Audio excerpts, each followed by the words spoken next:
What is your American dream? I'm from Argentina, and my American dream is everybody could have a house, food, education, healthy in my country and in every country of the world. My American dream as a Jamaican immigrant is for everyone to come to America without any hostility and to just enjoy. I'm from Independence, Missouri, and my American dream is for everybody to reach the same level of equality and just be together in unity with no judgment within the same place, and for people to come together and really see that there is no difference between us. I want everyone to have the same opportunities and just be together as one. I'm a born American. I was born and raised here in New York City, and my parents are from actually the Dominican Republic. What my American dream is, just people to be able to go back the way we used to be. Come here, do your American dream, work hard, make money, and then go on. Can we all just get along? Everyone has a right to the American dream.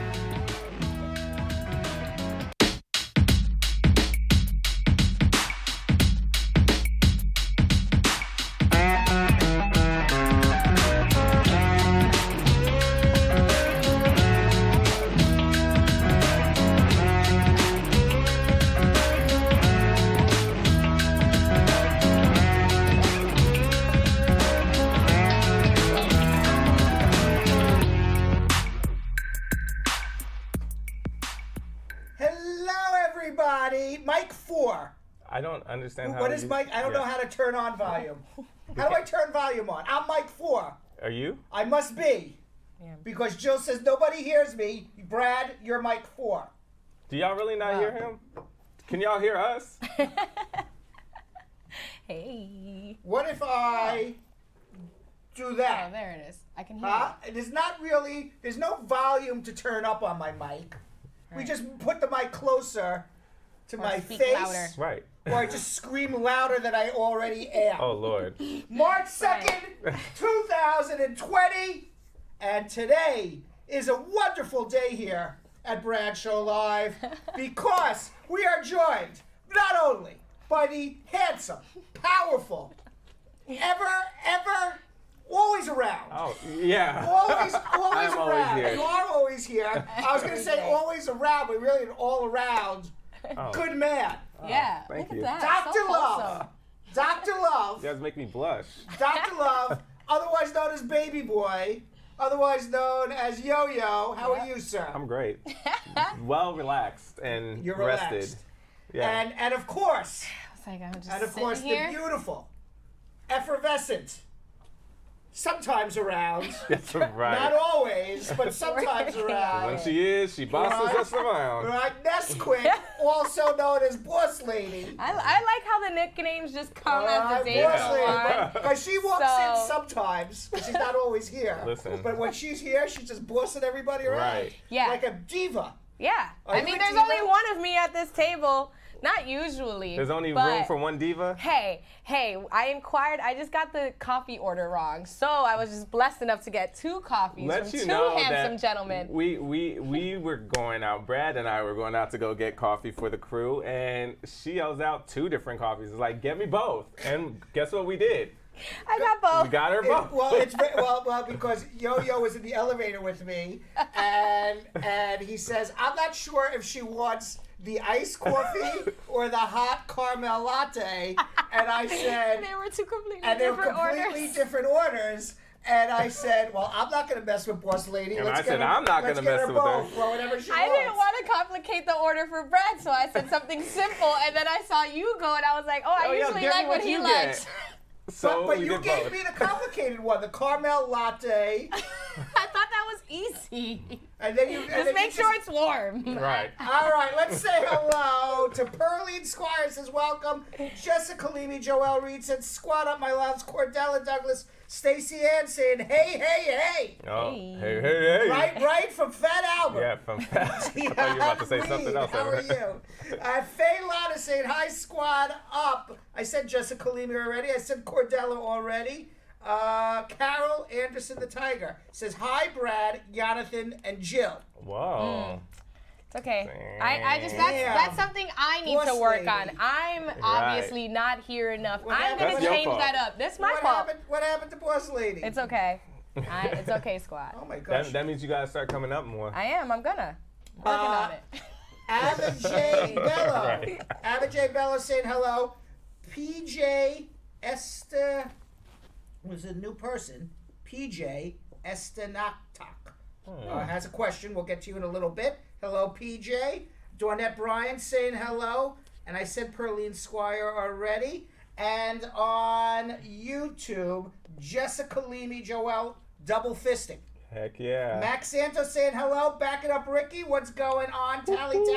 I don't know if you've noticed, Boss Lady, but we have a squad that comes every day. Oh, they're consistent. Comes every day. That Cordella Douglas is with us every day. A lot of people are with us every day. What about Tally? Tally's with us every day. I can't even point one person out. Yep. Who else we have here? Cindy Albert, always with us every day. Squad up. Cordella Douglas watching on Facebook and YouTube. Michael McKenzie, what's up, Brad Squad? Shout out from Jamaica. Hey, big up. Nice. Now that is a hello, right? Yeah. And Louise M saying hello. Andres Flores saying hi, Brad, with the question. We'll get back to you in a little bit. D Bean, always watching from the coffee shop.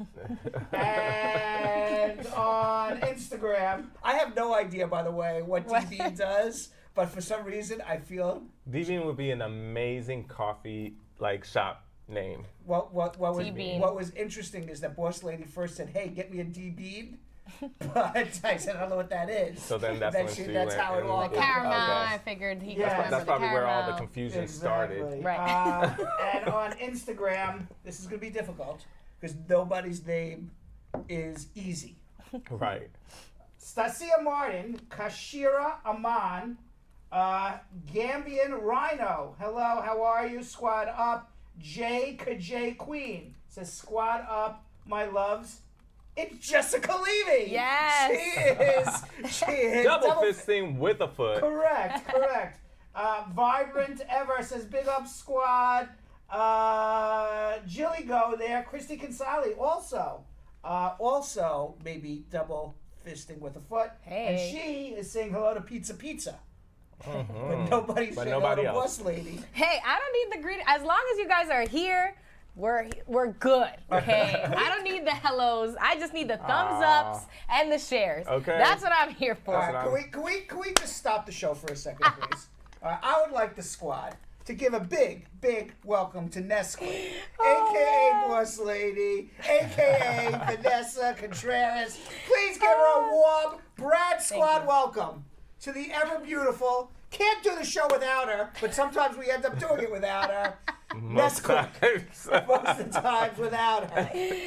Hey, Brad Squad, what's up? Glad to be here. Squad up. Let's do this. Let's start liking. Let's start thumbing up from now. We don't even have to wait for the social check-ins. I need to start seeing them. And by the way, Dawn Harriet, with the obvious comment of the day, Brad didn't shave this weekend. Correct. All right, why don't you tell everybody what they need to do? All right, everyone, on all social media platforms, that means Facebook, that means YouTube, that means Instagram, that means Twitter. Yeah. I need you all to go on Facebook and put in Bradshaw Live and join the VIS, very important squad member page, all right? So what do you get when you join that page? Well, we answer questions, or we ask Brad questions later on. And the first 5 questions that are on our Facebook group, guess what? Are the first ones we ask. Yes. Look at that. Yes. And you'll only know Absolutely. to insert that there if you are a member. All right, so make sure you guys join that right now. And now on Facebook, you already know what time it is. We have to share. We have to share. I can't say it enough. You can. Share. All right. So how you guys share? Oh, what's up? Testing 1 2. Testing 1, 2. Can everybody please share? Yes. Is my microphone better now? I hope so. Continue. I'm sorry. Well, I interrupted you when you were saying something very important, Yo-Yo. Share. That was it. Right. Share. All right. Do you think they know why it's so important for them Tell them to why it's so share? important. You guys, we give you guys great information. Well, Brad answers all your immigration questions every day, and you never know who's going to need this information the same way you do. So we want to share this show and all the information we provide with as many people as we can, and we can't do it alone. We need your help. We definitely need your help, and it's very easy to do it. Just take that little finger, go to share. It's an arrow that's pointing to the right. Depending on what device you have, you will see share on the bottom right-hand side, regardless of what device you're using, and share it to anybody. Share it to your friends, your family, share it to groups, share it in an inbox. Copy the link and send it out. You guys, it's so easy, all right? Make sure you also interact. Tell us what you guys are thinking about the show, what you think about any of the stories we're talking about. And also, of course, put your comments and your questions in the comment section right now. Do it right now because it's the beginning of the show. And what are we going to do on YouTube? On YouTube, guys, of course, you're going to subscribe, just like we see here in the digital, and you're going to turn on that notification bell so you know that we are on live every day. On YouTube, you can also, guess what? What? Yo, you can share. You can share that the show is on right now. Share it as a post. Send it in a text message. Do whatever you gotta do. Let's get the word out there and let's get this show out there. As well as we're on Instagram. Make sure that you follow us at Brad Show. Oh, the thumbs up. Yes. Oh yeah, and that's why I keep YouTube. on doing this to remind you. I still miss it anymore. I'm like, wow. I'm all like, yes, we need to thumbs up on YouTube. So, and that's not just to send us an icon in the comment section. Right. We need you guys to actually thumbs up. That'll give us some better ratings, bring in some engagement, some traction, and get all that momentum on our platforms as we need.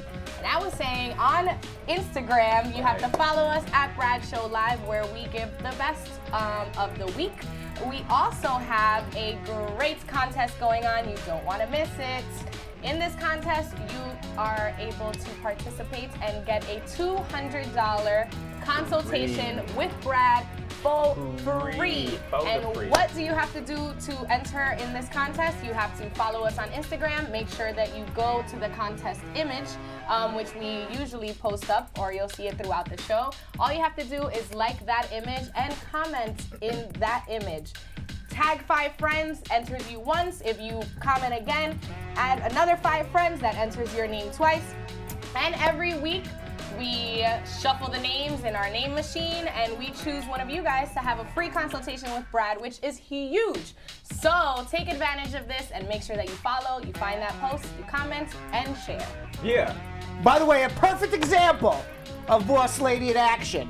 Because last week she said, no longer will this be called the machine. This is now called The Name Machine. That's exactly what it's called. All right, are you ready to schmooze? We are ready, so let's find out what's going on around the world with Snoozing with Brad. So, yesterday we said goodbye to Black History Month. Yeah. And we turned right into Women's History Month. Another great month. Another great month, right?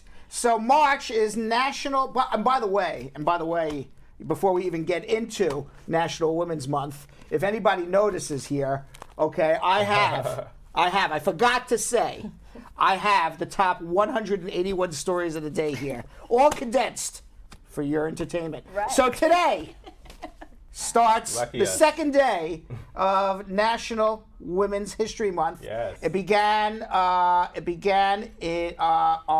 1975. It was officially recognized by the United Nations.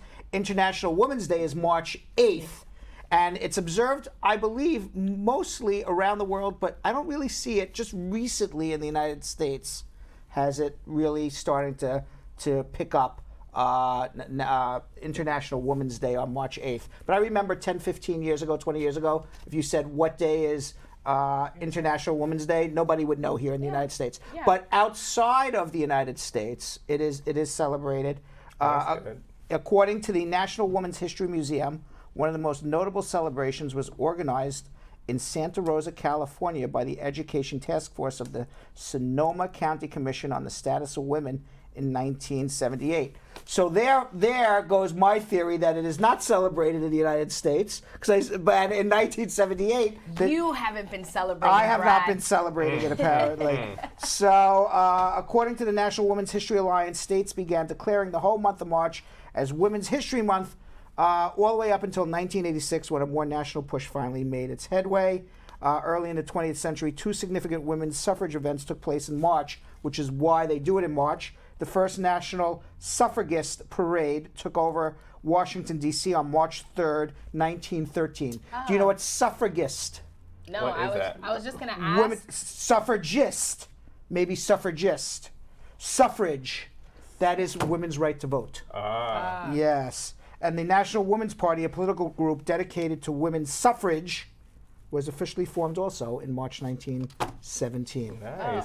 Yes. I never knew why it was in March, but now I know. Now you know. Yeah. And what I want to have Brad Squad do, if you guys are actually listening, is give us one of your favorite women in history and say why. You never know, you might make a comment of the day. So I'll give mine. Who's your favorite? One of my favorites is just because I grew up learning about her, and then I was taught one side of the story when I found out the real side of the story was Rosa Parks. And Rosa Parks, you know, she's known for not getting up on the bus. She was in the front of the bus where the white people were supposed to sit, black people were supposed to sit in the back of the bus, and everybody was like, "Oh, she was tired because she just got off of work." But in real, she planned it. She planned it. She had it planned. She was tired. If she was tired of anything, she was tired of your boo. You know. That's right. So she got arrested. A little frail, little light-skinned black lady got arrested. Like literally was getting cussed out by all the white people. Police officers came to take her off, and for an older black woman to do that,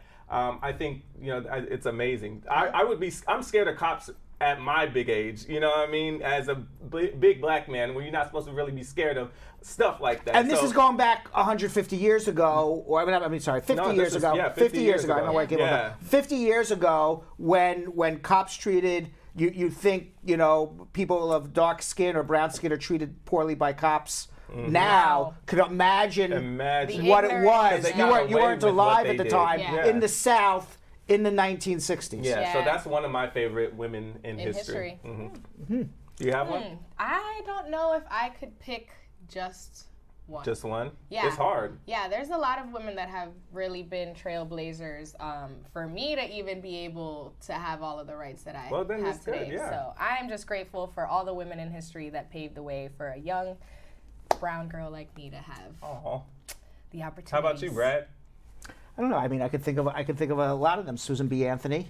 Yeah. If it wasn't for her in 1917, women wouldn't be voting. There you go. Yeah. That's a big one. That's a big one. She's on the silver dollar. Silver dollar. Right, but you know what? That's just what pops in my head now. Yeah. The month's just getting started, boys. If I give thought to it, I could think of lots of great women in history, not only in American history but international history as well. So I have to give more thought. It's hard to say, who's your favorite historical woman, because so many did so many great things. Meanwhile, in Washington State, 6 people have died from the coronavirus. Oh, wow. Just in the last 24 hours. Woo. Yesterday, a man in his 70s died at the Evergreen Health Medical Center in Kirkland, the same hospital where the death of the man in his 50s also occurred. But young. both men had underlying health problems. I was just gonna ask. Now, based on what I have read, that this virus has been going around the Washington State area since early January. And now, only recently, people are being diagnosed with it. They didn't have a diagnostic test at the time. So people were going around saying, boy, I think I have the flu. I have a virus. I have a cold. I feel a chill for a few days and then get better. And apparently, with this coronavirus, based on the anecdotal evidence that I am reading through the news, assuming you believe the news is correct, because we don't know 100% what's fake news and what's real news. Right. But based on what I'm reading and seeing on the news, and based on what I'm reading from medical experts and talking to doctors, that the coronavirus, if you're a healthy person, you'll survive. It's not going to kill you. Where you have to be concerned is if you are elderly, you're a baby, that means you're a parent who's taking care of a baby, or you have an underlying health problem, especially for people who have problems with their lungs and breathing. People who have heart conditions, people maybe who are going through cancer treatments, if you have an underlying health problem, it exacerbates whatever that problem is. So, so now what they're saying is that the reason why they believe that this virus has been going around Seattle and the Washington state area is because different people, and by the way, I'm looking at this picture, okay? And these are healthcare workers who are taking care of people who have the coronavirus. None of these healthcare workers are dressed properly for taking care of. So they should have. They should have gloves on. They should have glasses on, and they should have. How about like the hazmat suit? Well, not necessarily a hazmat suit, but they should have their eyes covered, their ears covered, their mouth covered, and they should be wearing gloves. And that person in that last picture didn't even have gloves on. Right. All right. So then you say, well, why are these healthcare workers getting sick? Because they're not even following the proper protocol. But what was being said in the news is that scientists determined that the reason why this virus has been going around Washington state is because different people who have never been in contact with each other all were coming with similar strains of the virus. The virus has all different strains. So that means it's been passed from one person to person to person. So it could be, it's kind of like 6 degrees of Kevin Bacon. You know, you ever hear that? 6 degrees of Kevin Bacon, where everybody knows Kevin Bacon because they've been in a movie with him. Right. So it's 6 degrees of Kevin Bacon, where it went through 6 people to get to a 7th person, but maybe 6 of those people didn't even know that they even had it. They said, oh, I have a cold. I don't feel well this morning. Right. But apparently when the ones who are being counted are the ones who are getting actually sick from the underlying virus. Wow.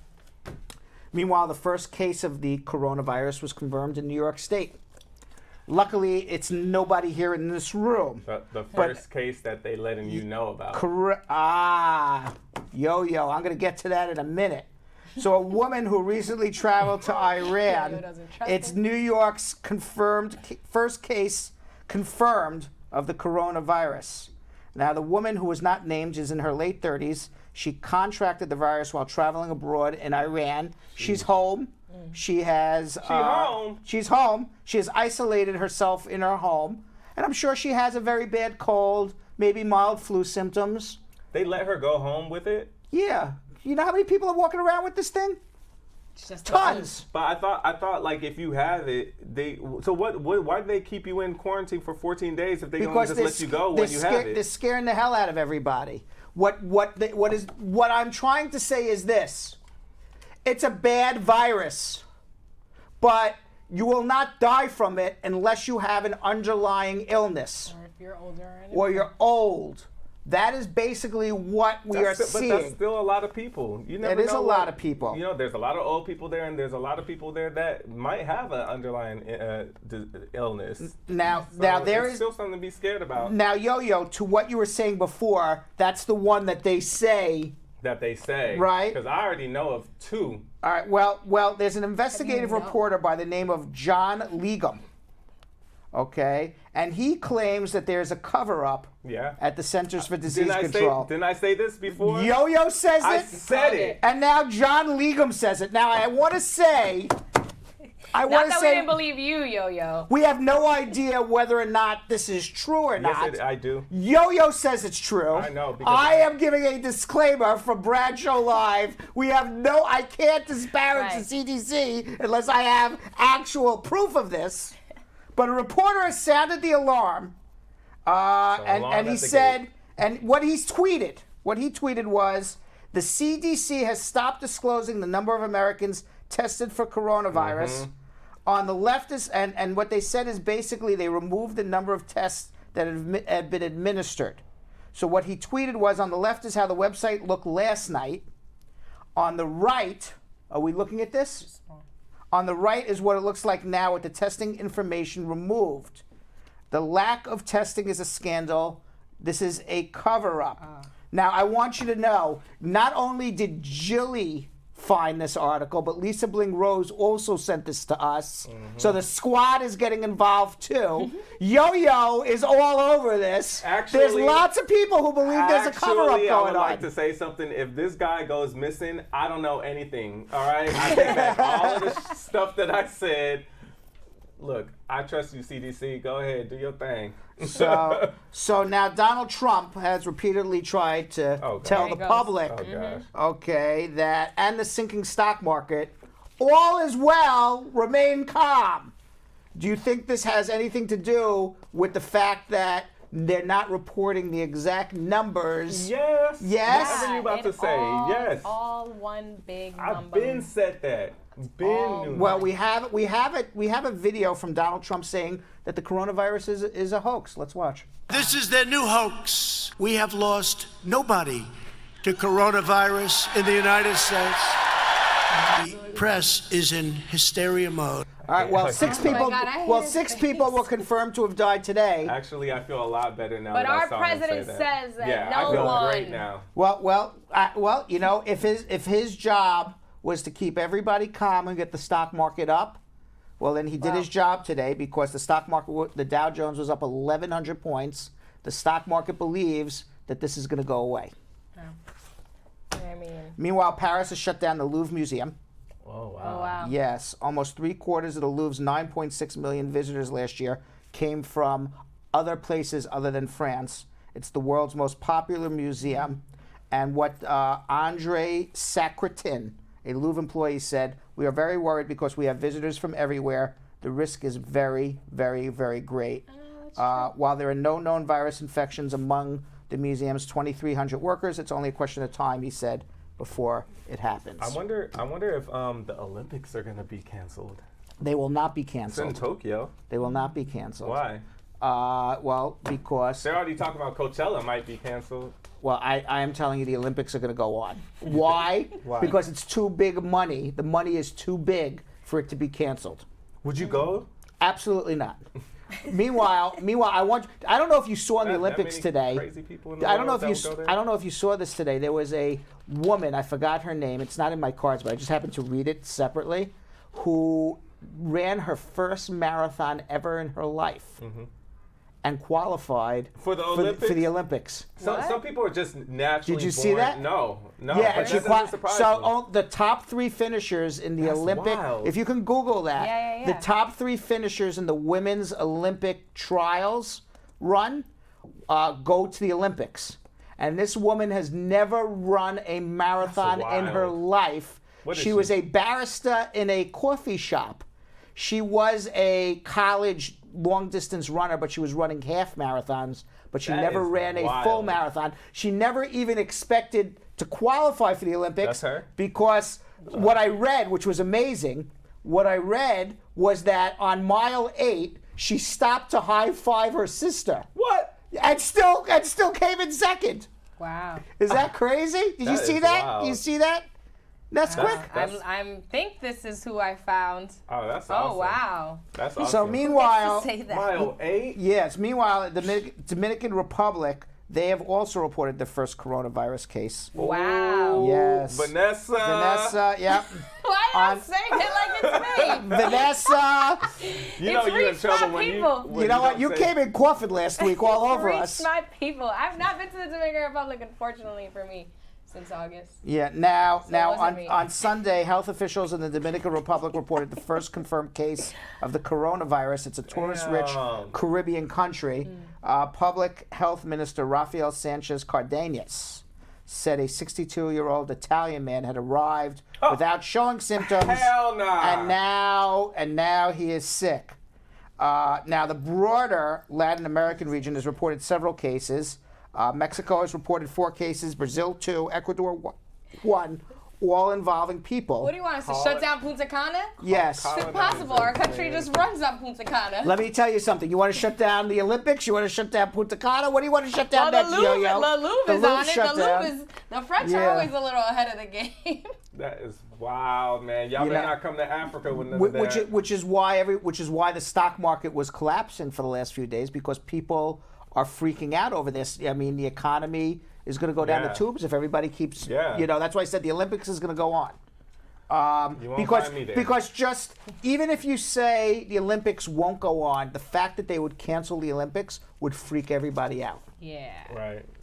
Meanwhile, on Sunday, a federal judge ruled that President Trump's appointee to lead the Immigration Service, the USCIS, but his name is Ken Cuccinelli, was illegal. And the reason why it was illegal was because the Senate never confirmed him. Trump just put him into the position. And after he was put into the position, that's when we got these changes in the affidavit of support requirements. And because Ken Cuccinelli has been a fervent, what's the word I'm looking for, boss lady? A rabid anti-immigrant, anti-minority, anti-anybody who doesn't look like a white dude like him person. So Trump was sued, and the federal court said, correct, he should never have been put in charge of the Immigration Service because the Senate has to confirm him. And as a result of that, every rule that he has put into place, including the affidavits of support, are illegal. Oh, it's illegal, but is it still? It's still ongoing because he says he's not leaving his post, he's appealing. And while the case is on appeal, all these rules are still in effect. Wow. We'll see what happens. I mean, if someone was just appointed to a position and not confirmed, does anything that come after confirmed? Because this person wasn't confirmed, so how are? I don't know how it works now because he says he's not leaving. Oh. So I don't know who's going to force the guy out of his office. Does the judge come down and rip him out of the office? Does the Justice Department, who Trump controls, going to rip? Who's ripping this guy out of his office? Right. He said Not just Trump. said he just said I'm not going to leave, Yeah. and is appealing, even though the federal court said you shouldn't be there. Shouldn't have been here in the first place, bud. Meanwhile, Joe Biden, he's revitalized his campaign in South Carolina. Wow. He finally won a contest for the Democratic nomination. By the way, it's his first state he's ever won in his life because he ran for president in 1988 and he never won any state in 1988. And then when he's supposed to be the front runner this year, he lost Iowa, New Hampshire. Well, he got one now, He Brad. finally got one. He got one. And what's happening? What's happening is that the Democrat establishment, they don't want Bernie Sanders. He's too far left. He's a socialist. Some people even think he could be, borderline communist. They do not believe. More importantly, nobody who follows politics believes that Bernie Sanders will win the presidency. So the Democrats don't want to go down in flames. So what they have done is, I think behind the scenes, today, Pete Buttigieg has left the race. Amy Klobuchar has left the race, and they are all circling their wagons around Joe Biden now. So now the race for the Democratic nominee is Bernie Sanders and Elizabeth Warren duking it out for the progressive side, and Mike Bloomberg and Joe Biden duking it out for the old man, moderate Democrat side. Yeah. All right. Although Bernie Sanders is an old man too. Right. I'm a young chicken compared to. Yes, All right. I've never been called a young chicken, but I'm going to call spring myself a young chicken compared to who's running for president on the Democratic side. Young chicken. What? Makes him feel good. What? Somebody call you a young chicken. Please more call me a often. young chicken. Little spring chicken. Little you. spring chicken, right? Little active guy going around in circles like this. Not falling asleep on his couch on a Got Sunday. so much energy. So that much guy. energy, right? This guy, right? Right, I'm such a young chicken. I fall asleep That on my couch chick at 3 Brad. o'clock on Sunday. That chick Brad. Yeah. Meanwhile, so what do you think? Biden, Sanders, Bloomberg, Warren. So far, I think Decisions. What do you? Who would you vote for, and who do you think is going to win? Those are two different questions. And by the way, let me ask you this, because I assume you're both Democrats. You're both going to vote and exercise your right to vote. What's to you is the most important thing in a candidate? Some people say, healthcare. Some people say immigration. Some people say the economy. Some people say civil rights. Some people say reproductive rights, women's rights. Other people say whoever the hell is going to beat Trump is better than Trump. What to you is the most important? Because what's important to you is going to determine who you vote for out of those four people. Yeah. What's most important to you? See, for me, I really have to get the genuineness out of you, because there's so many things that are important to me. As a black male, you can't just pick one thing, for me personally. So it's now I just have to outweigh which one, matters more. So healthcare is big for me. What's the most important thing to you? Right now, healthcare. Is that more important than somebody who can beat Trump? Yeah. Really? Yeah. So you would vote for somebody who would give you health care even though they would lose? Well, Even though you think they would lose? Oh, so you're saying I get what you're saying. I mean, for me, yeah, because I know it's bad to say this, but I'm one person, so I'm gonna at least vote for who I think is gonna be best for the country, or what I'm gonna benefit from the most. Right. You're not gonna make a decision on who do you think is gonna be Trump. No, I don't think that's voting smart, because if you do that and you're voting for somebody but then I also understand the lesser of two evils, which was so it's real difficult. But I'm still gonna stay true to what I believe in. I'm not gonna go for somebody just because. So. I feel like in a 4-year period, you can want to tackle a task, but it doesn't necessarily mean that you get to complete the task. So I'm for the person that's for the people that can't really speak for themselves. Here I go being a cliche, but Obama was one of my favorite presidents because I just feel like he was authentic, number one. You can tell that he cared for the issues that he cared for truly and authentically. But that's just my opinion. Obama was a good speaker.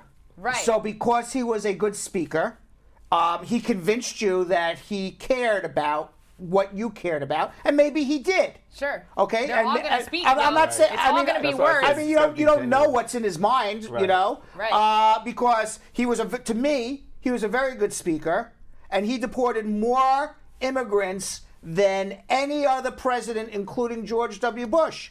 So here I am as an immigration advocate, voting for President Obama. And trust me, he did a lot. Right. Okay. But to me, for immigration, all words. Yeah. All words. And that's what it is. So a lot of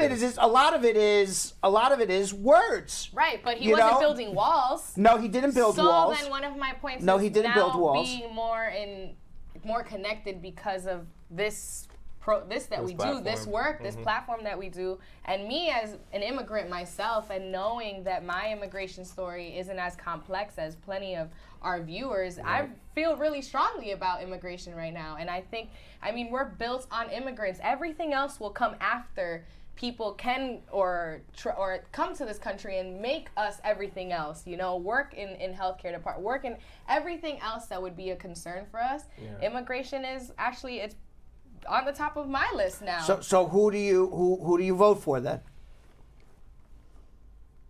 I don't know who I'm voting for yet. Yeah, I still need. I guess at the end of the day, we said it. It's all words. Mm-hmm. Yeah. Who's gonna convince me or play the card the best? I'm getting too much of the petty stuff.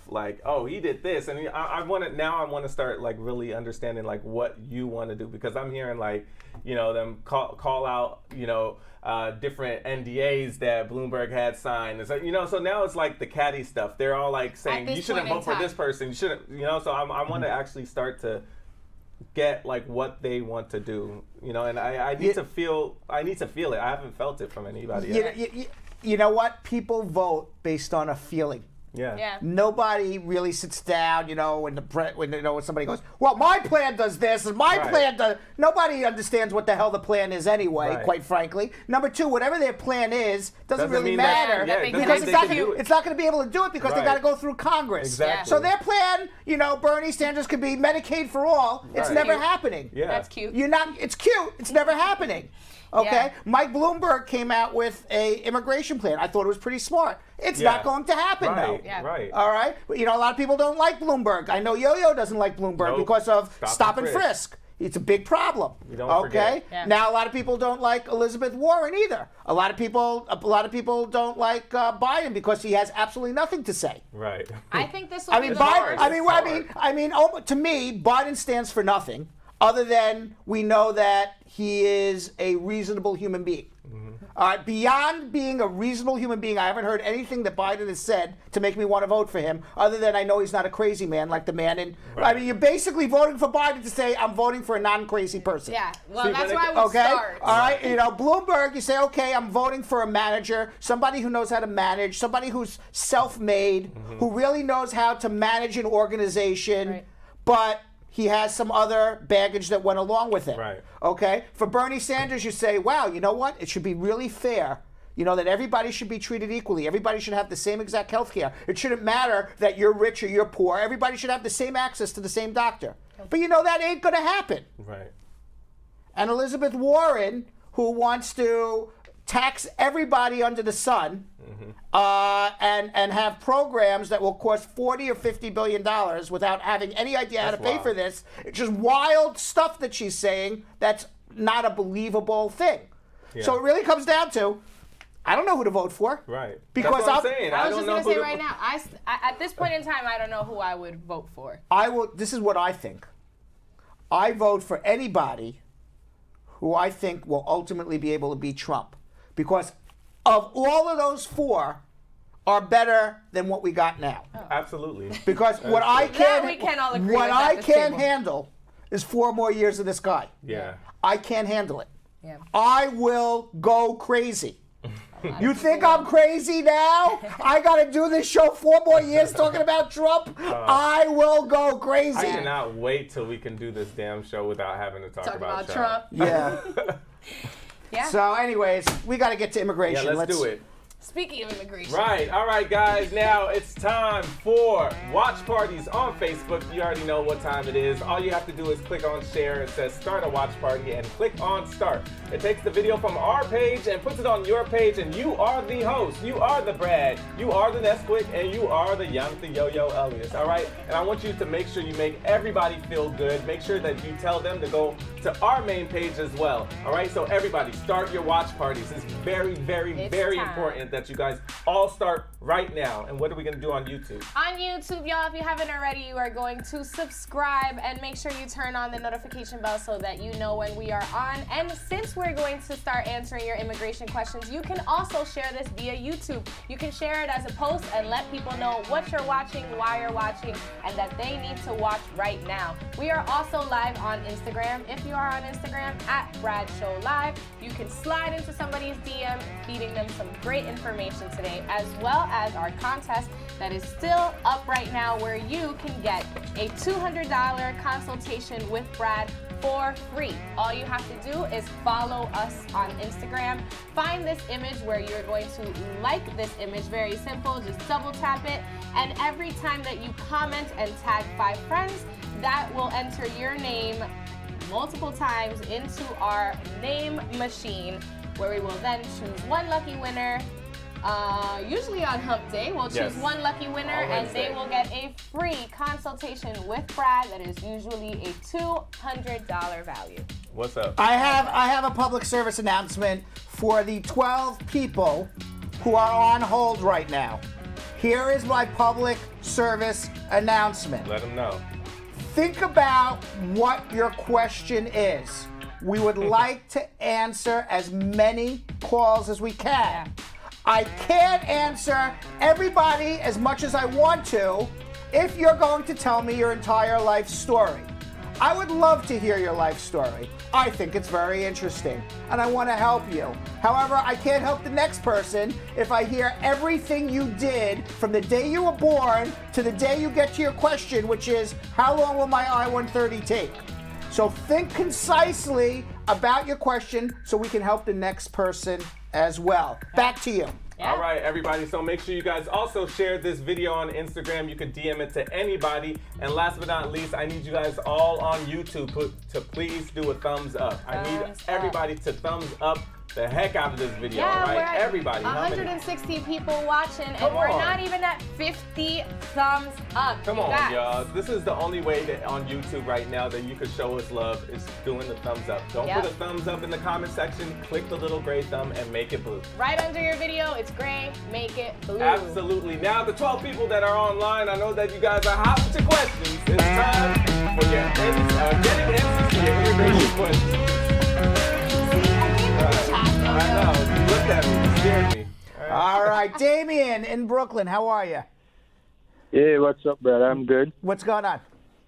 Yeah, I have a question, all right? Yes. A question for my nephew. Okay. So, yeah, he applied for his U.S. visa in Jamaica, right? Mm-hmm. And it's been approved. But when the application was filled out, the travel agency made a mistake and stated that he was married when it should have been his common law wife. But now that he's here and he's married to a U.S. citizen and he wants to adjust his status, will it be a problem and how he should go about it? All right, well, two things. Number one, the travel agency did not make a mistake. I will almost assure you they purposely did it. The reason is it's very difficult to get a visa out of Jamaica in many countries as a single male between the ages of 20 and 40, because those are statistically the people who are most likely to overstay on their visa. So when the travel agencies know that, they like to say you're married when you're not. So it's a misrepresentation, because most likely, had he gone in as single and not married, my guess would be that he would have been turned down. So now when he goes for his adjustment of status here, he's going to file that this is his first wife. And when he files the paperwork, I can also assure you that USCIS, when he goes in for his interview, is going to say, well, on your visa application, you said you were married, and here you are with your second wife. So either you are a bigamist and you're lying here because you never divorced your first wife, or alternatively, you lied at the embassy to get your visa. Either way, you're lying somewhere, misrepresentation. So, knowing all of that's going to happen, what we want to do is we want to move forward knowing that this is going to happen and be prepared for that at the interview. So what are we going to do? If I was your lawyer, I would have you run a search in all of the parishes in Jamaica and get a certified letter from the National Record Center in Jamaica saying that there is no marriage, ever. So therefore, when you show up for this interview, you're not a bigamist, it's a real bona fide marriage. Let them approve this case as a real bona fide marriage. And then go in and say, mea culpa, I lied, I made a misrepresentation.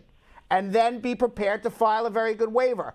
Do it in advance. Go in and say, take the bullet and say, I did something wrong, rather than being caught, because if you're caught, it makes it even worse than going forward and saying, I did something wrong at the start of the interview, rather than being accused of it and saying, oh, maybe I did something like that. So that's how I would handle it. Okay, so he has to file the I-601 waiver, right? Absolutely, and he's going to need a good lawyer for it. And I would do this all in advance, not wait to be caught, because it makes the waiver easier. Okay. All right, hold on one second. Let's go to DEANDRA in Queens. DEANDRA. Hi, How are you? I'm doing well. Thanks for answering my call. My I am pleasure. currently filing for my stepfather. I filed both for my mom and my stepdad. They've been married since I was 5 years old. Okay. However, we got to the point where we needed to upload all his civil documents. His last name on his birth certificate was spelled incorrectly. In Jamaica, they have something where they call a depot virgin, where I guess they go to the records and they fix it. They fix it. They write them. Right. Yes, a letter stating that, it was spelled incorrectly and this is what he's currently going by. However, the National Visa Center is not accepting that document. Whenever I upload it, they just email me back stating that that's not a correct document and that's not what a birth certificate is.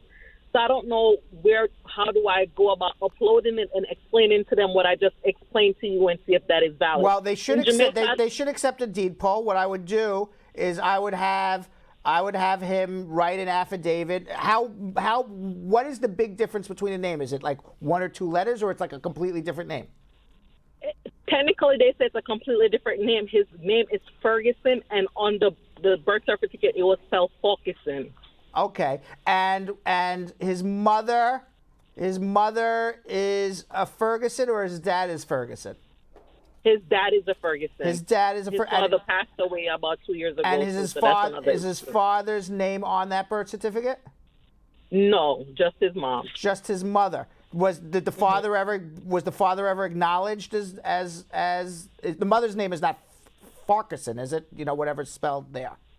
No, the mother's. Right. So I would get the mother and father's birth certificate, show that this is my father, his name is Ferguson, and give an affidavit saying that they misspelled it, and I went in for a deed poll and fixed it, and see if that fixes the problem. But if not, then come to see us and let me see what the problem is. But that's how I would handle it. I would handle it with a letter explaining what happened. Here's the mother's birth certificate. Here's the father's birth certificate. The father's a Ferguson. It was spelled Farquharson on the birth certificate. So we did a deed poll, and here it is, and explain the situation. And if still they give you a problem, then come see me. Yeah. So I think I'm have to come in the office because his father passed away. He never had a birth certificate. So we got to the point where they brought his siblings in to do a DNA test to prove that he was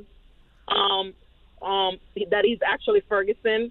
But all of their name is spelled incorrectly, so it's still. All right. So come in and we'll fix it for you. Hold on one second. So how do I go about making an appointment? Because whenever I call this number, it just puts me on hold to ask a question. Okay. Well, you can go on hold right now, and I'll make sure that somebody in the back picks up to make an appointment for you. Hold on. Awesome. Thank you so much. All right. Let's go to Tracy in Boston. Tracy. Hi, Brad. Hi. How are you? Okay, so my now husband came on a K-1 visa December 28th. We got married in February, and today we went down to the Social Security office to get a Social Security number for him, and they denied it. They said he cannot get one until he gets a work authorization. Yes. I also filed the AOS and mailed it in February 19th. So is that correct? Yes. I mean, he's supposed to be work authorized for the 90 days that he comes here, but Social Security doesn't recognize that. They just don't know the laws. I've seen this for 25 years of my career. Wait till the work permit, and then he'll get the social. Okay, because probably five people I know, they went right down to Social Security, gave them the I-94, and they got it. That's right. Because what I'm saying to you is, when you come on a K visa, that you are work authorized on a K visa. You don't need a work permit. But what I'm saying is the people in Social Security many times just don't know, and you're fighting a losing battle. Okay. If you want, go back again, speak to a different clerk. Maybe you get a different answer. But from my experience, you're fighting a losing battle. Wait for the work permit. But if you want to try again, try again. Okay, so I filed my AOS with the I-765. Okay, I'll do that then. Tracy, did you do an I-765 for the work permit? I did. Okay, yes, so just wait on the work permit, and then you can go back for sure and get the social. Okay. All right. Thank you, Brad. You're welcome. Okay. Let's go to Bola in Newark. Bola. Hello, Brad. Hi, how are you? Fine, thanks. Thanks for having me on. Please, I have a quick question. It's a follow-up to my call with you a few days ago. I filed for adjustment of status in December, and got social, I think, last week. Wait. Okay, I also got a letter approving EAD. Right. But usually, how long does it take after the social to get the EAD? So you got the social, but you didn't get the EAD yet? No, yeah. Wow, that's weird. It's usually the other way around. From the time you get the approval, they got to manufacture it. Maybe 2 weeks, 3 weeks. You should have it. Oh, really? Yeah. Okay, actually, I called them on Friday to ask. So they said they just mailed it on Thursday. Okay, and that was because the strange thing is I got it before I did my biometrics.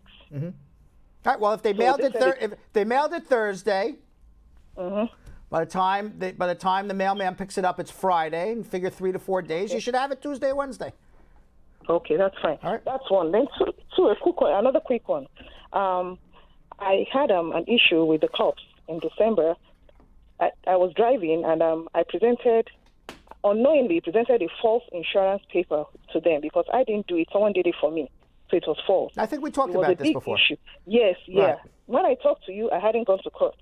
But I went to court 2 days ago, last Friday, and they dismissed the case. Then you're fine.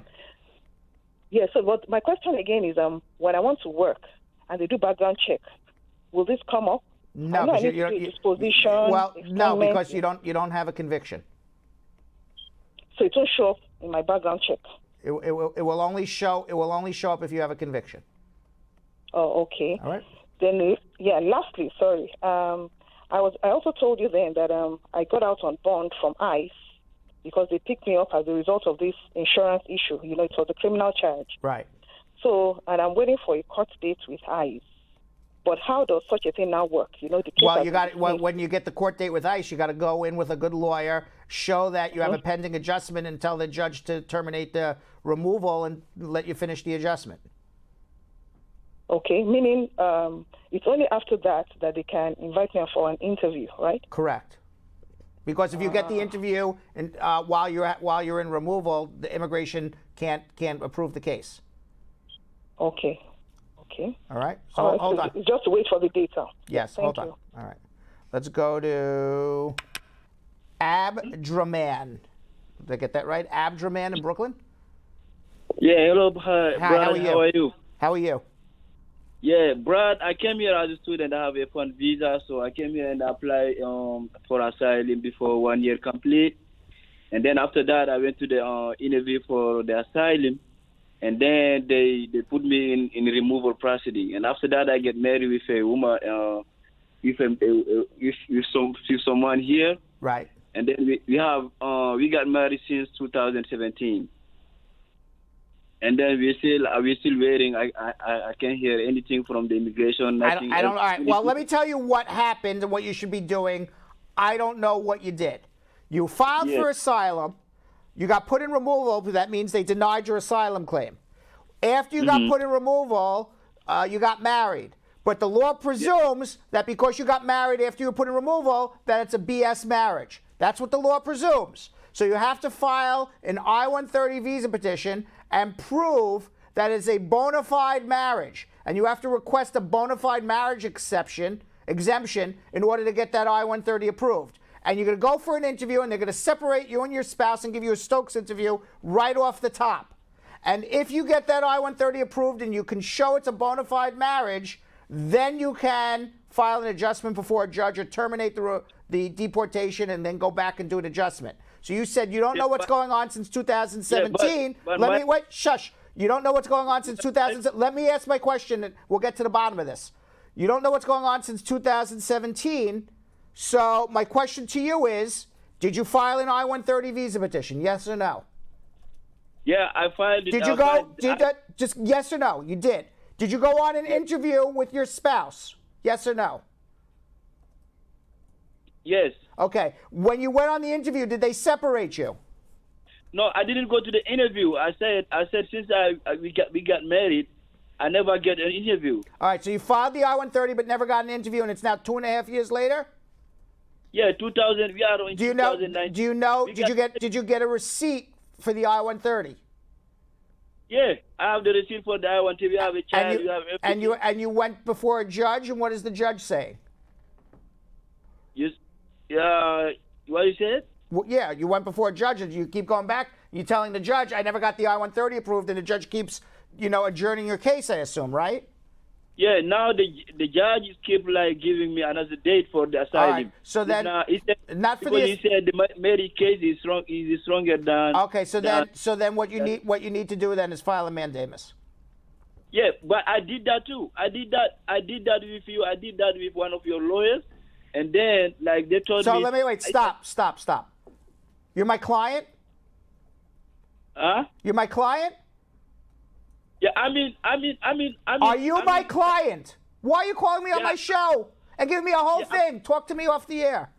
Ay, ay, ay. Michael in Sacramento. Hi, Brad. Can you How hear you me? doing? Yeah. Okay. So I became a U.S. citizen in 2007. I came here with a green card with my family, and on the N-400 form. Now I just kind of remember now. I had like a routine traffic ticket for like $120 speeding that I did not disclose on the form, and then at the interview, it was years back in 2007. The interview went very well. It went very smoothly, and then the officer didn't ask me anything. So the reason I'm asking that is that because last week I heard that Trump is opening up like a denaturalizing. Nobody's gonna denaturalize you for a speeding ticket. Don't worry. Without disclosing it. Without disclosing. Is that like a material? It's not material. misrepresentation? No. There's no. You're not a person of bad moral character because you're not a good driver. Okay. All right. Thank you, Brad. All right. You're welcome. Let's go to Mike in Boston. Mike. Hello. How are you doing? Good, thank you. Thank you for answering my call. And I have a very quick question. Yes. So I filed M40 the 15th of January, and my question is, it was like 90 days before the time of filing, like the 5th year anniversary. Mm-hmm. I just finished like the biometrics, and it was reviewed. And my question is, if they send me an interview like before the 15th of April, so what about the application? Is in the condition of the application is going to be like on hold or accepted until getting the 14th or not? What does April 15th have anything to do with anything? Which one? I'm sorry. You said you filed your citizenship 90 days before the 5-year anniversary. I didn't understand. Everything seems fine. What does April 15th have to do with anything? Yeah, just like it's still not the 5th year anniversary. You filed for your citizenship 90 days before the 5-year anniversary of your green card, correct? Yeah. And what is your question? My question is, if I get the interview before the 15th, like the 15th would be the 5-year anniversary? Yeah. Don't worry about that. It's fine. So in the interview, they will not say that you still need to finish the time. No. So we can accept your application. No. Okay. All right. Thank you so much. You're I appreciate it. Norma in Lakeland, Florida. Norma. Yes. How Hi, are you? Brad. How you doing? Yes, I'm fine. I filed for my husband, and the I-3 130, it was approved. He did get an interview. First of all, he was removed from this country for moral turpitude, and he went for an interview in Jamaica on the 31st of January. Right. The person that did the interview. What you got removed for a crime? What was the crime? Moral turpitude. No, that's the reason why he was deported. What was the crime he committed? Oh, I think it was he was working with the airline, and some misuse of the credit card. All right. And what was the extent of that misuse of a credit card? I mean, you're not really giving me a lot of information, but I know he got deported, and there was some sort of fraud with a credit card. All right, Yes. we'll get back to the crime in a second. He went for the interview, got denied because obviously he got deported and he has a criminal conviction. So your Yes. question is what? The question is, what they were telling him, he have to file the I-212. Mm-hmm. And an I-601 most likely. 2 waivers. Yes. One for a prior order of deportation and one for the underlying criminal conviction. Yes. Okay, so your question is what? So the question is, can he come back without, because they were telling me he can come back without filing the I-212. No, he can't. He was ordered deported. He needs 2 waivers. So you need 2. Okay. Yes. All right. Okay. Hold on. You need help. You need help. Hold on. You need help. Yes. Okay, it's not a simple thing. Just fill out a form. You need help. Hold on. Let's go to Lisa in Bridgeport, Connecticut. Lisa. Hi, good evening, Brad. Good evening. How are you? I'm good. I have two quick questions for Yes. you. I recently received my green card in the mail. I was supposed to do taxes with my husband, but he refused to do the taxes because I got the green card in the mail. Do you have a 2-year or a 10-year? A 10-year. I just got the 10-year in the mail. So I wanted to do my citizenship, but because, I got the card, he doesn't want to do the taxes with me for this year, and this year would make the 3-year taxes. When did you get this year would make the 4-year. When did you get your conditional green card? February 20-something. What year? 2020. No. When did you get your conditional green card? Oh, 2017. What month and year? Just 2017? What March. month? So March 2017? Yes, that's when I got the 2 years. Okay, so if he doesn't want to do your taxes with you, you can't force the man. So you got to wait 90 days before the 5-year anniversary. So that would be, wait a second. You just told me you're on your 4-year anniversary. It's You're not even on your 3-year anniversary yet. You don't have your dates right. What date did you get your conditional green card? I got it in 2017 March. Then what you told me that you're going on your 4-year anniversary can't possibly be. Yes, 4 years. Yes, I'm going on the 4 years, but I wanted to do the 3. You're not. Oh, 17 to 18, 18 to 19, 19 to 20. You're not even at 3 years yet. Oh, the time is going so fast. It's 3 years. It's been 3 fine. years. All right, fine. I just want to make sure we were talking the same thing so I can give you the right advice. Yes. So, Yes, all right, yes. so then you can't do it then. Because if you're not filing joint tax returns with your spouse, they're not going to approve it on your citizenship on the 3 years. So Okay, because I already have 3 years taxes with him. But they're not. So this year would be the 4th. They're not going to do it. So, Okay, all right. So what you need to do is then wait till 2022.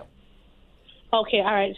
Next question. Yes. I have a friend that was in an abusive marriage, and she wanted to do what they call it, the abuse, VAWA case. the VAWA. Right. Yes, but she recently got her interview date, and she was wondering what's the procedure like going to the interview. Interview date based on the marriage?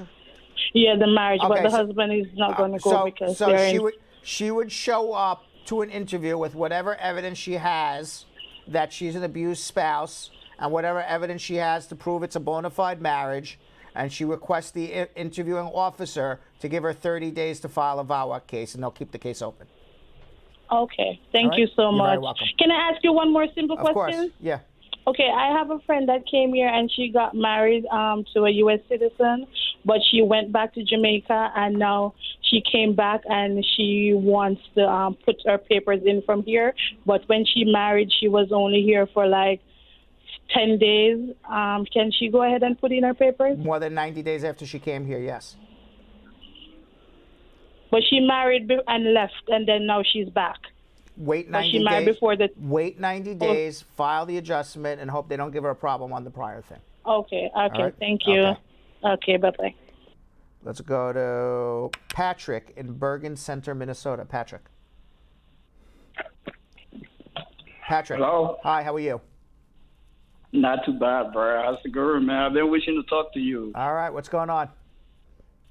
I mean, I got some personal stuff going on, but I don't know if I can discuss.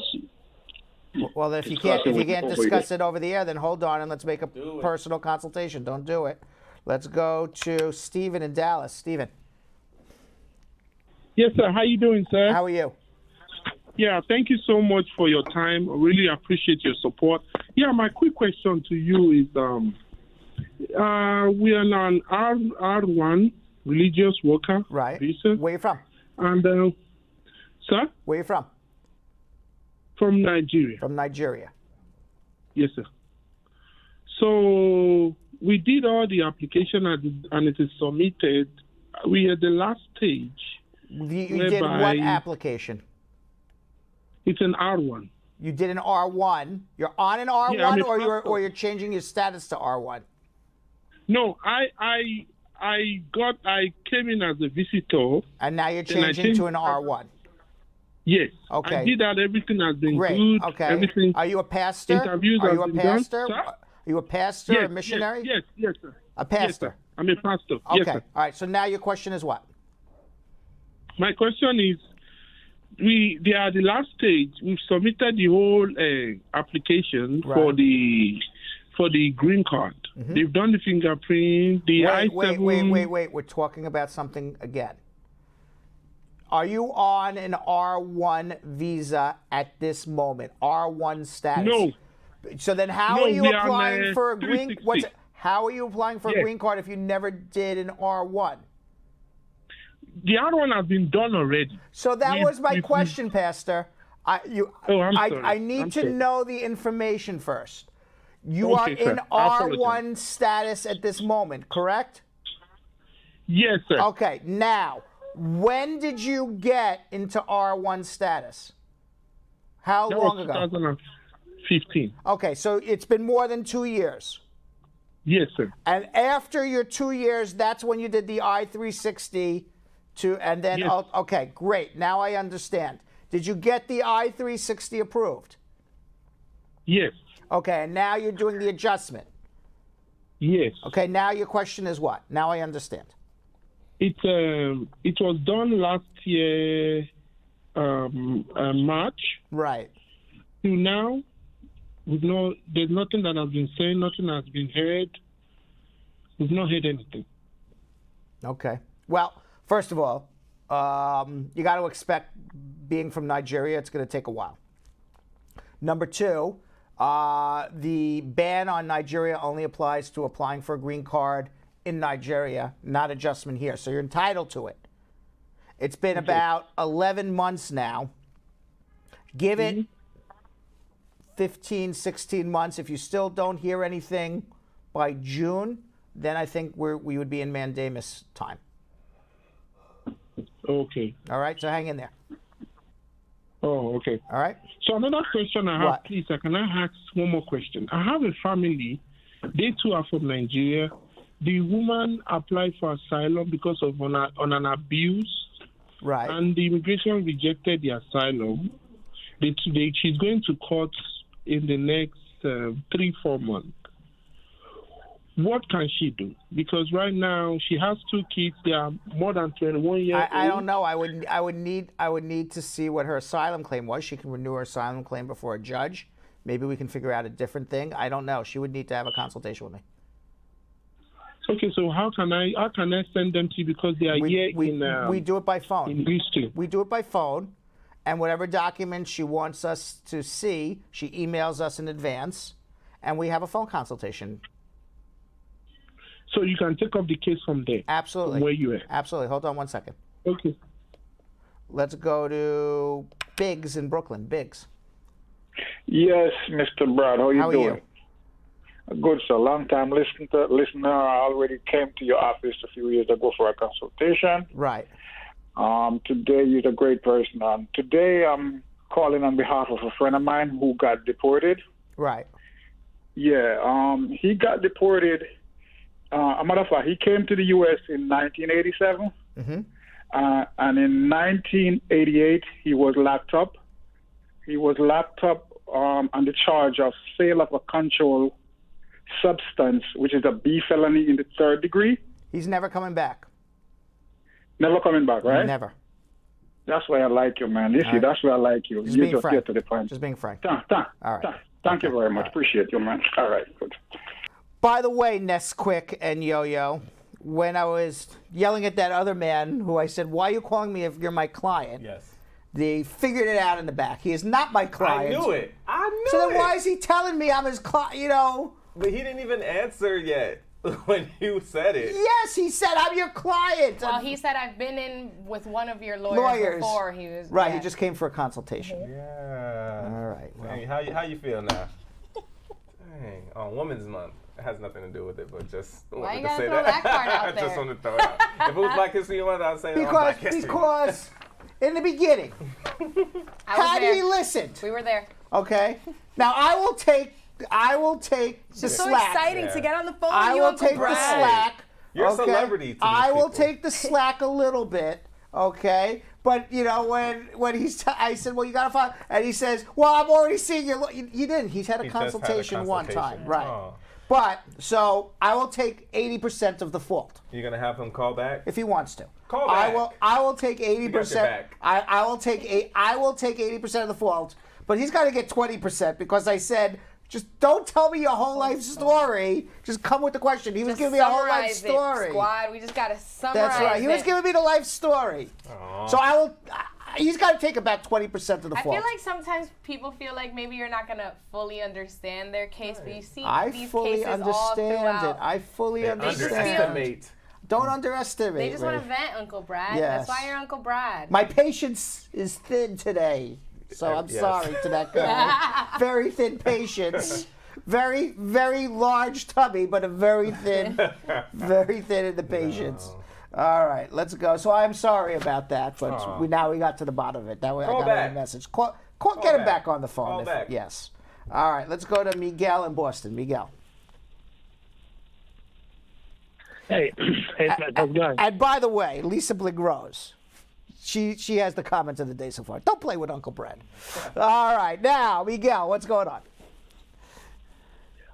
So I have to file the form I-751 to remove the conditions off my green card. So my question is, what are the documents I need to send to prove our relationship? Do I need to send pictures all over again? Yes, everything you had to do the first time around, you got to do the second time around, but even more. So how do you prove it's a bona fide relationship? You prove it two ways. Number one, you physically live together. So whatever documents you have to show you both live in the same home, which would be any correspondence you have coming to the home, even if it's in your separate names. If it's Miguel at 1 Main Street, Boston, Massachusetts, and I don't know what your wife's name is, maybe it's Mary, and Mary has mail it, even your junk mail, even the junk mail, even the flyers, it shows that you're both living there. You show your copies of your driver's licenses, both with that address there. You show anything with an address that you and your wife have together. You then submit all the pictures. There you are on the couch watching TV. Here you are out to dinner with friends. Here you are in the park. Here you are on vacation. Whatever you're doing together, you show that you're together. You're a couple. That's what the pictures are for. And then you have to show your financial documentation. Why? Because a bona fide marriage to the U.S. government means that you have an economic relationship. You have a bank account together, and in that bank account, you pay all your bills, and all the money you earn and all the money your wife earns goes into that bank account. And then you have a joint tax return together, and you pay your credit card bills together. And by the way, the credit cards show two things. One, you have an economic relationship, and two, you're living at the same address. So sometimes, you know, the document is used on both of them. And you show as much as you can. Don't submit 1 month of bank statements and say, I showed my bank statement. Submit 2 years of bank statements. Don't show 1 month of credit card bills. Submit 2 years of credit card bills. If you got to back a truck up to immigration, you back a truck up to immigration with documents. Why? Because you want to overwhelm them with documents that there is not a question in the world that this is a real marriage. That sounds good. All right? Okay. And if you need help, hold on. You. Thanks. Let's go to Sandra in Newark. Sandra. Hi, good night, Brad. How you doing? How are you? I'm good, thanks. I just want to ask a question. If from USCIS, they wrote you a letter that your case has been approved, and then like 2 months down the road, when they wrote that letter, they said if you want like a copy of your approval notice, you should file Form I-864. Well, and then like what case 2 weeks what case was approved? Tell me what was approved. I don't know what the case is. Well, I went in and I did an interview for the 10-year green card. Okay. And they sent you a letter saying what? That you're approved? Yes. Okay, based on whatever they say it was approved. Right, and they should manufacture your green card and it should be mailed to you hopefully soon. Right. But then in February, they sent another letter stating that the green card has been denied. That's strange. So now you're going to be put in deportation. I think you're in Newark, New Jersey. I'm across the river. Bring all that to me because you know, that's problematic. I don't know why you would get an approval and then a denial. Oh, okay. All right. So come see me. Hold on one second, okay? All right. With that being said, in today's Spar and Bernstein's Close-Up, personal injury attorney David Levy explains why you need an attorney to represent you. Let's watch.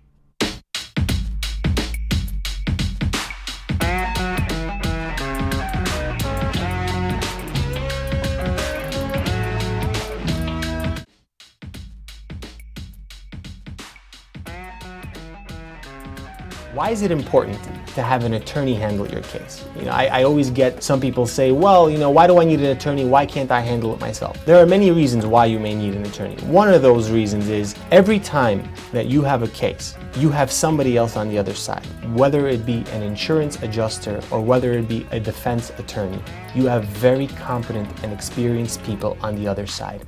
And when they know that they're talking to an attorney, they react and respond very differently as opposed to talking to a client.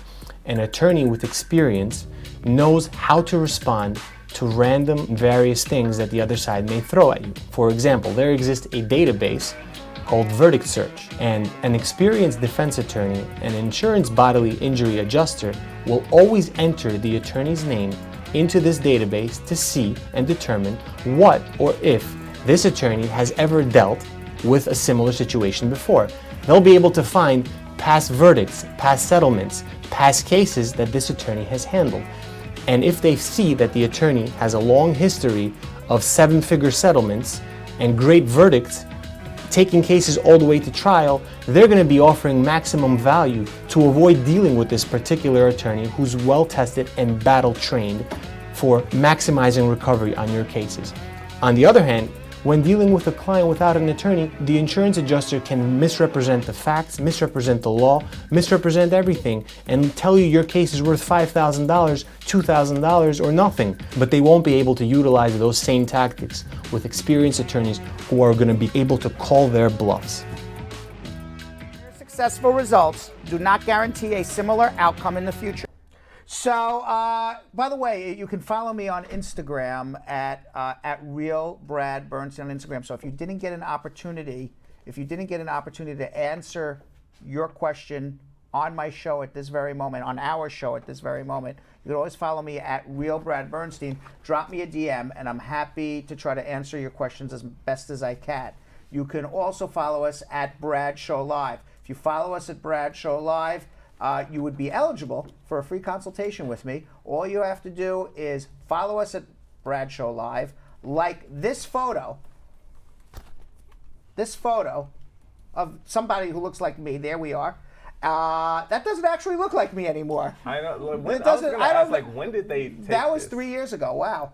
I've changed a lot, apparently. So you can like that photo, tag 5 of your friends, and you can be put into the name machine yourself to get a free consultation. We're going to pull that name out of the name machine next Wednesday. Meanwhile, Vanessa Contreras spoke with Spar and Bernstein partner and personal injury attorney Moshe Baruch about a 6-figure settlement he achieved for a client who was just injured in a freak circus accident. Let's watch. Hey Brad Squad, Vanessa Contreras here with Spar and Bernstein personal injury attorney Moshe Baruch. Accidents happen when you least expect them. They could even occur when you're enjoying a day at the circus. That's what happened in the case we are about to discuss, in which Moshe won 6 figures for his client after a freak accident. Moshe, tell me the details about this. This particular woman, such a wonderful lady, she's with her son attending a circus show when the Wuhan Trapeze Act began. Now, this is a typical trapeze act where people are swinging and stuff like that. And what happened was they use a net to protect them on the bottom, right, and just in case they fall. This net is secured by several metal poles. Now, one of these metal poles had a sling. This particular sling caught our client, who was sitting in the front row, and swung her shoulder up violently. And after that incident had occurred, they filled out an incident report just because they had to, and then she was presented to our office. And one of the issues in the case was that this particular performance was conducted by an independent contractor. So the circus, they were the owners, right? Then you had these performers who they hired from China. So what they argued was, we're not responsible for the injuries because they are independent contractors. Now, what we did was, because we were such good lawyers, we demanded the contract between the performers, and the circus owners. And what we found was that the contract provided for workers' compensation insurance to these performers. Now, what that tells me as a matter of law is that they're not independent contractors because workers' compensation insurance is applicable to employees. Yep. The judge agreed with our argument, dismissed their defense that they are independent contractors. Wow. And why did they make the argument about that they're independent contractors? Because if they're independent contractors, they're almost certainly always never responsible, the circus owners. So if they can get past that argument, then they're not responsible for any of her injuries. Yep. But because we did such good, diligent work, and we did our due diligence, we demanded the contract because we're entitled to it. We saw the language where they provided workers' compensation insurance. We showed it to the judge agreed with us, and the judge granted it in our favor. And then they mediated the case and settled it for close to $500,000. Wow.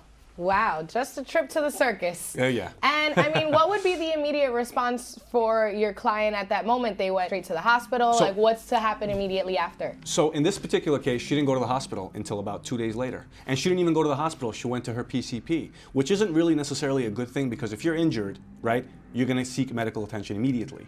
In this particular situation, our client, she was a very, very strong woman. She didn't think anything of it immediately, although she did have an EMS check her out on site, which was provided by the circus. And then 2 days later, she went to her PCP, and that's when her symptoms began to display in front of her. Moshe, thank you for all the details on that amazing settlement. If she had a lazier attorney who didn't look at that contract, she probably wouldn't have gotten that amount.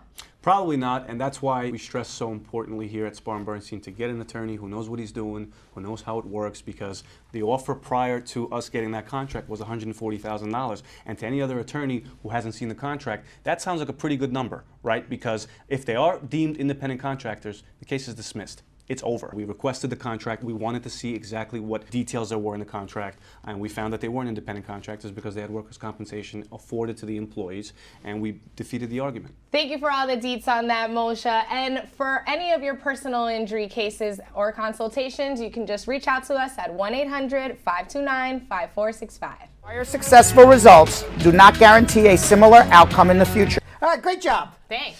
Moshe's he's a great attorney. Yes. That's number one, and he knows what he's talking about, Right. so it's easy to talk to him. So it's an easy interview, right? Mm-hmm. Uh-huh. Awesome. Yeah, all right.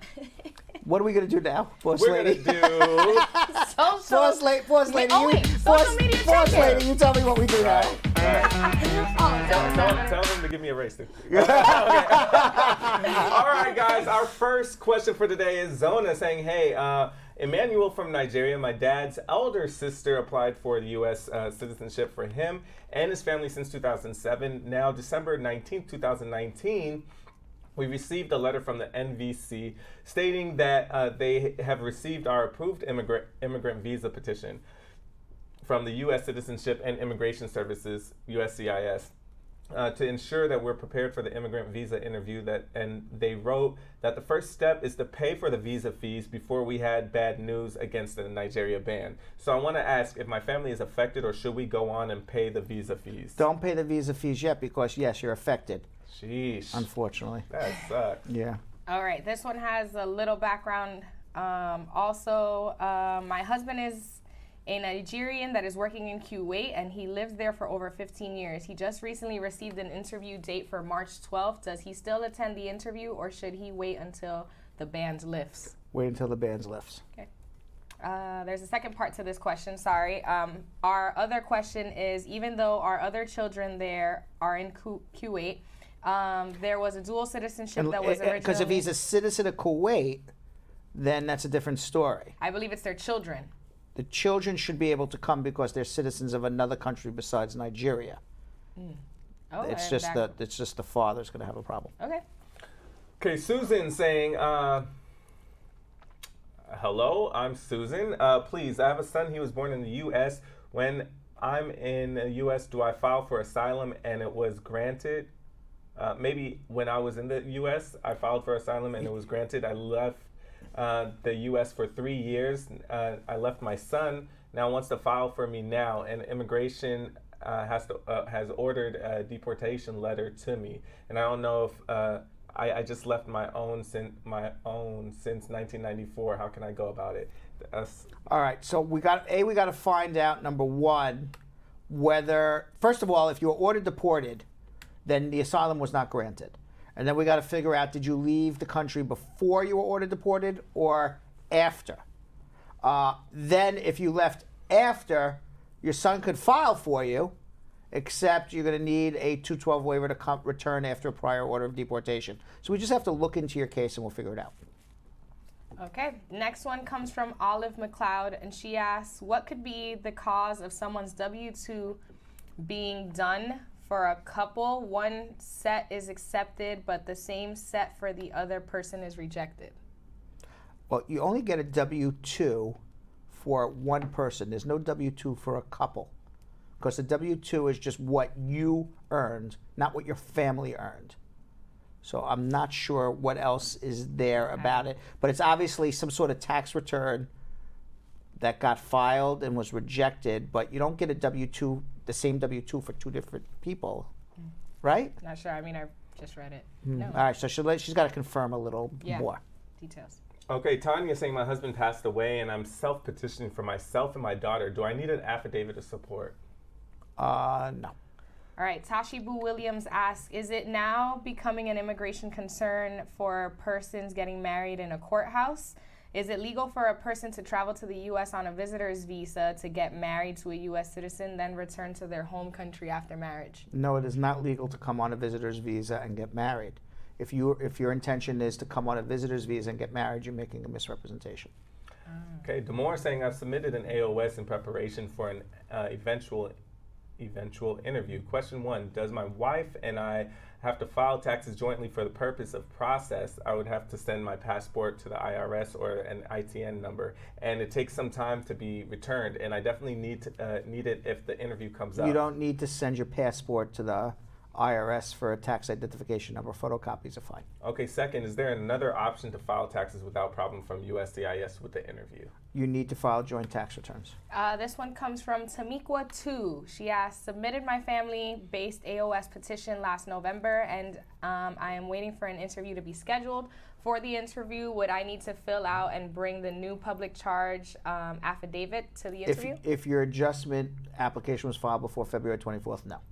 Okay, Louise saying, did my biometrics last November 2019 for my AOS family-based petition? When can I expect to receive the EAD? I'm from California. Thank you, Sir Brad. You're the best. Thank you. I don't know the answer when you would get it, but presumably about 6 months from the time that you filed your adjustment. All right, next one comes from Claudette Fisher. She says, hey, Brad, I made a mistake on my DS-160. Do I create a new application and resubmit, which would have given me a new application ID? Should I also cancel and reschedule the appointment as the DS-160 would have had the old application ID? I don't know what you submitted, but you can't just submit a new application and pretend the first one doesn't exist anymore, which it sounds like what she wants to do. So I think you need to have a consultation with us. If there's some sort of misrepresentation, then we got to deal with it. If it's just an error, we can write a letter and fix the error. But you're not going to take an application away and redo a new one. Okay, Classic World saying I'm waiting an N400 interview. Do I have to file jointly even though I joint taxes for 3 years already? Yes. Ma Caitlin Joy Villacorta asks, my husband filed an I-130 petition for me in December. I didn't submit the medical examination requirement along with the other documents when we filed. Can I take the medical exam anytime now? You can do it before your interview.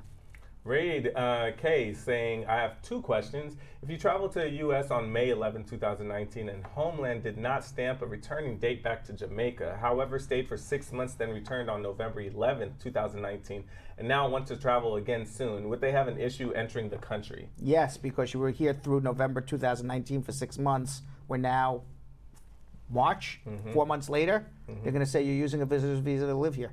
Okay, and someone just received their visa 2 years ago and traveled a couple of times, however, stayed 3 or 4 months, came back to Jamaica in May 2019. Then upon entering the country a week ago, they turned him back saying he changed his ticket twice and they think he's working, so they canceled his visa. What can he do? he needs to go to the U.S. Embassy and fight it out. But before he does that, he needs to have a consultation first. All right, this one comes from Adeji Bello. He says, "Hi, Brad. I got my green card last year. However, my wife went behind my back to apply for food stamps. Will this affect my 10-year renewal and my citizenship application?" No. Layla is saying accepting documents at NVC is taking forever. Can I request to expedite my case? My son will be 20 in September. No. And the next one comes from David Abuyami. He says, "Hello, squad. I'm a Nigerian on an F1 visa and still in status. Will the ban affect someone like me who wants to wish to apply for adjustment of status through marriage?" No, it only applies to immigrant visas in Nigeria, not adjustment here. Ken Kibet saying, I applied for a VAWA August 2018, got an RFE request, sent it in, and got a receipt October 2018. How much longer do I have to wait to get an answer about my VAWA case? There it is. Ken Kibitz. There you go, Ken Kibet. Ken Kibitz submitted an RFE. No idea anything about his case. I just know that he responded somehow. When will immigration respond to Ken Kibitz? Magic 8 Ball. It says, signs point to soon. Oh, That's all what right. ma- Well, there's hope. So I know as much as the Magic 8 Ball, so I go with the Magic 8 Ball right now. All right. How long is it usually for VAWA? It could be anywhere from 4 months to well over a year. So he got it 2018. He got the receipt. He's responded to an RFE only a few months ago. So he applied for VAWA August 2018, got the RFE request, sent it in, and got a receipt October 2018. What was the RFE request? Was it for initial evidence? Was it for addition? I don't know anything about it. Right. How would I know? I don't even know what he submitted. Magic 8 Ball. Now that Yo-Yo has clarified, and reiterated, do we have any more information for Ken Kibitz? Without a doubt, no. I'm just telling you what. This Magic 8 Ball is amazing. All right, last one to wrap up social media check-in comes from Daniel Cadalis, and he says, "Hi, Brad. Is it possible to ask NVC to schedule my wife and two of the children on the same date because I filed separately and all documents are accepted and awaiting for appointment to schedule level?" Yeah, that's hard to get everybody together. I think your best bet would be to let the NVC transfer everything and just let everybody go separately, because to try to put it together, you're going to really bang your head against the wall, unfortunately. Alrighty. All right, with that being said, our very own Yonathan Elias went out on the streets yet again here in New York City to brave the very cold elements and perhaps somebody who may have been carrying coronavirus for all we know. Wow. We don't know who you interviewed. You're out on the streets here. Coronavirus is going crazy. Listen, don't wish none of that demonic stuff on me. But yet, you went out and risked your life. I did, for y'all. To test people's knowledge on U.S. history and civics in another edition of Can You Pass the U.S. Citizenship Test? What's up, Brad Squad? This is Yonathan Elias out here in the streets of New York. Now, in order to become a U.S. citizen, what's one of the hardest parts of that process? Taking the citizenship test, which actually tests you on U.S. history and civics. Stuff I've not looked at since elementary. Now, it's so hard that even NBC News did a report and said only 36% of Americans actually pass this test. Now, those hopeful to become a citizen have to pass at least 60% of the 100 question that is a civics test. Now, we're going to see how well you do, how well the people of New York actually do, and we're not going to see how well I did because I failed. I'm not going to even lie. But let's see how well you guys do. Let's go.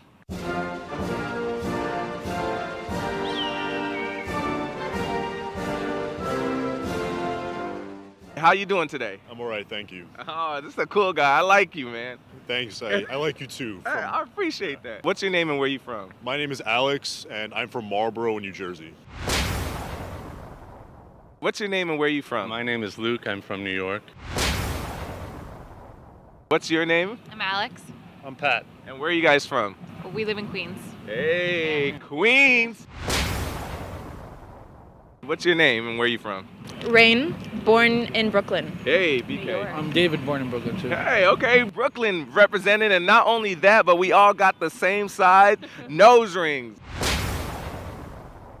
right, so you ready to take your American citizenship test? Yes, I'm ready to chase the American dream. Woo! Now, first one, how many members are in the House of Representatives? Is it 435, 350, 503, or 69? I'm going to go for 350. I want to say A. You got it. You got I knew it was a 400 number, but I didn't know the precise number. Right. Yeah. You got it. I'm gonna go with A. Okay, A, sure. Uh-oh, okay. You got the first one right. Yeah, 435. A, 435. A. That was good. She already knew that. She said that with confidence. That's it. Congress has 535 voting members, 435 members in the House of Representatives. So who's in charge of the executive branch? Is it the President, Secretary of Defense, Speaker of the House, or Majority Whip? Majority Whip. The President. Oh, you got it already. Yeah, I knew that one. All right, he got it. The President of the United States. There you go. Or He- POTUS, we Yes, could say. yes. You That's got it. too easy. It's President. The executive branch? President, I think. yes, yes. You guys got it. You guys are doing really good so far. But all right. 2 out of 10 so far. That's good. All right, the executive branch consists of the president, vice president, and 15 cabinet-level departments such as state, defense, interior, transportation, and education. What piece of land did the United States purchase from France in 1803? Was it Alaska Purchase, Gadsden Purchase, Louisiana Purchase, or Hawaii? Louisiana Purchase. I defer to you, sure. She's my wife. I will go for that. I'm very confident. This is a team effort. It is Louisiana Purchase. Good job. Yeah. Say it. Yeah, Louisiana, definitely. Okay. Louisiana Purchase. There you go. Woo-hoo-hoo. Louisiana. Louisiana. It is Louisiana. Yeah. That's how all the Creole come from. Yeah. All right. The western half of the Mississippi River basin was purchased in 1803 from France by the United States at less than 3 cents per acre for 828,000 square miles. It was the greatest land bargain in U.S. history. The purchase doubled the size of the United States. All right. Now, how many U.S. senators are there? 50, 100, 200, or 400? U.S. senators. 50. 50? US Oh, senators. 100. Oh, my God. Yeah. I don't know. Oh, my God. I still got you, though. Well, there's 2 for each state, so there's 100. Yeah. Uh-huh. You got that. Yeah, I'm gonna go 100. My God. Yeah, you guys are killing it. All right, earlier we said 535 members of Congress, 435 members in the House of Representatives. So how many U.S. senators are there? The simple math tells you the number is 100. When was the Constitution written? 1692, 1802, 1776, or 1787? Okay, 1787, I would Yes. say. Yeah. Yeah, because you know the Declaration of Independence. Well, that's the one they want you to pick. Exactly. Yeah, that's how that question's written. Yeah. Let's do the 76. 87. 87 and 76. It is 87. D. I'm going with D. 87. Yeah. I don't know. I think 76. D. 87. Yes, 87. 1787. There you go. This guy right here is killing it. You already knew you were gonna kill it. I mean, yeah, I like to think that I know at least a little bit about American history. The Constitution was written in 1787, and the Declaration of Independence was written in 1776. How many amendments does the Constitution have? Is it 27, 25, 20, or 14?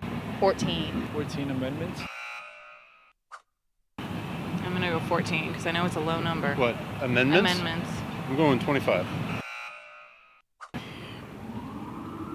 I'm going to say 27. Killing it. See, that one I'm not sure. I want to say 27. And you're right. You're absolutely right. So can you name any amendments? Well, the First Amendment, what, free speech. Second Amendment, right to bear arms. What other? The Fifth Amendment, of course, is the right not to self-incriminate. I take the Fifth, right? I plead the Fifth. There's one of them that's about the right to have a public assembly, I believe. I always say abolish slavery. 13th, that's all I remember. 27 amendments.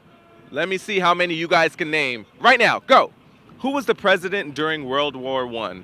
Was it Calvin Coolidge, Woodrow Wilson, Franklin D. Roosevelt, or Harry Truman? Oh, Roosevelt? Truman. Who was the president? Woodrow Wilson? You got it. Yeah. You got it. See, I said it immediately, then I second guessed myself. Right. That's why I would say don't ever second guess. You got that. Woodrow Wilson. Yeah, I just knew. I don't know why I knew you were going to get that. Yeah, thank you. I'm gonna go Woodrow Wilson. Woodrow Wilson. You guys are the A team. You guys. Wig would be proud. My dad would be proud. Thomas Woodrow Wilson served as the 28th president of the United States from 1913 to 1921. He was the member of the Democratic Party and led the United States into World War I in 1917. All right, under the Constitution, which of these powers does not belong to the federal government? Is it print money, declare war, ratify amendments to the Constitution, or make treaties with foreign powers? And this one's tough. Make treaties with foreign powers? That's the one. Okay, declare war. Modify amendments. It is ratify amendments. Really? Yeah. I think D, the treaties. I would Not say do. C. I'm going with C. It is C. My goodness. Leaving me in the dust. I think it's ratify amendments to the Constitution. This guy, killing it. He is amazing. You got it. Amendments to the Constitution may be proposed either by the Congress with a 2/3 vote in both the House of Representatives and the Senate, or by a convention of states called for by 2/3 of the state legislators. We elect a U.S. senator for how many years? Is 6 years, 4 years, 8 years, or 2 years? For the Senate, I don't know. I'm going to say like 6. And you're just going to kind of get it right. Sure. You got it Okay, right. yeah. 6? There you go. There you go. I love that face. Like 6? Yeah, you got it. 6. Yes. Got it. I think it's 6. I was gonna say 6. I saw you were. I saw your mouth moving to 6. Yeah. I So promise you're a you I citizen too. You guys did amazing. Senators' terms are 6 years. Now the term of a member of House of Representatives is 2 years. All right, last one. The federal papers supported the passage of the U.S. Constitution. Now, which of these men was not one of the authors? Alexander Hamilton, John Adams, James Madison, or John Jay? Did you choose those names on purpose to mess people up? Like, they all sound the same. Right. John Madison? John Jay. John Jay. I'm gonna go Adams. Oh, really? Yeah. I would have to go with Madison. You got it. You got it. Although John Adams was not an author of the Federalist Papers, he was one of the earliest advocates of the colonial independence from Great Britain. Well, there you have it, Brad Squad. Another fun citizenship test. I love doing this because it tells you guys, listen, you actually have to study to become a citizen here, all right? So make sure you guys do that. I hope that you guys did well. I'm going to actually check your answers down there. All right, back to the studio. All right, good job, Yo-Yo. I like the baseball hat look sometimes with you. Yeah. Oh. Yeah. What does it give? What does it give you? What does it give me? Yeah. It gives me joy to see you in a baseball hat. Really? Yeah, so you look Can good. I come to work with one? Yeah, sure, why not? Wow, there are so Yes. many days where I don't want to do my hair. I'm like, oh. Yeah, I just gotta come in the hat. What a Here. boss. Here. Wow. Here, you can always wear this one. Oh, sure, thanks. I'm gonna look like You can always wear this. diva. That's my hat, but now you can wear it. That's fine. Yo-Yo, you keep your social hat. Yeah, there you go. That's much better. That's Much hilarious. better. Yeah, when you had it This is up, it giving didn't me look good. Havana Now it looks night good. vibes, like good. Now it Havana looks night good. vibes. All right, you ready to do Yes. speed round? What are we gonna do? We're gonna do. You can keep it on. We're gonna do 10 in this minute. Yeah. 10 questions. Don't blow it up. 10 questions in 1 minute. Woo! We tried this last week. All It right, didn't you work. ready? Yes. We blew the you know what up. Yeah. Last week. All right. Let's try not to this week. All right. If my I-130 was just approved and it's a consulate filing, will the new public charge affect me? Yes. Inadvertently being registered to vote in a good moral character time, do I have to wait 5 years from that cancel to vote for citizenship? Yes. My friend's tourist visa expired. He's now out of status. Can he fly domestic flights in the U.S.? Sure, as long as he has a passport. How long does it take to get an F2A visa in overseas? About 2 years. Will the new public charge affect my F4 category siblings when they go for their interview? I'm now submitting civil documents to NVC. Yes. How long after biometrics should you expect to receive your work permit? 2 to 3 months. I made a mistake on my son's last name. Is that a problem for USCIS? It certainly is. Can I use my grandparents' health on my hardship waiver if there are health effects my qualifying parents and they're extremely sick? Please explain. You could only hardship to your parents, not to your grandparents. Can I travel to Nigeria with my 18-month extension now that there's travel ban? Yes. Can I get a passport renew without the father? If you get guardianship. No! But he answered. No! No! We didn't get it. Jill is going, you got it, but we didn't get it because Julian blew the crap up. He blew this whole freaking place up. And Jill is yelling, but you got it, you got it. We didn't get it because the whole thing got blown up. That's what got. We got the studio blown up. By the way, 2 questions. I want to, because we only have a minute to answer it, I just want to, not clarify, but just give a little more color to those questions. Number one, you could apply for a U.S. passport without the father for your child, but you need legal guardianship of that child. So if you don't have legal guardianship of the child, go to family court, get legal guardianship of your child, and then you don't need the father's signature on the passport application. And then there was, go through the questions quickly. There was another one. I said yes, but it needs a little more information, but we only had a minute. Go, related to? I don't remember. Go back quickly. There's a lot. Do we have, or we don't have them anymore? No, I have them. Okay, go through quickly. How long after biometric do No, you expect no, to see the work no. permit? I made a mistake on my son's last name. Is that a problem for USCIS? Yes, of course it is, but I don't think that was the issue I had. The health effects, that one, the family. The what? Oh yes, the health effects. That was it. Right. The hardship has to go to your parents, not to your grandparents. But there is a way that you can bring the grandparents in by showing that your parents would have a lot of issues if, they didn't have you to help them with grandparents. Somehow you can bring them in. Trust me. We got to figure out but the hardship goes to the parents, not the grandparents. All right. All right. Comments of the day.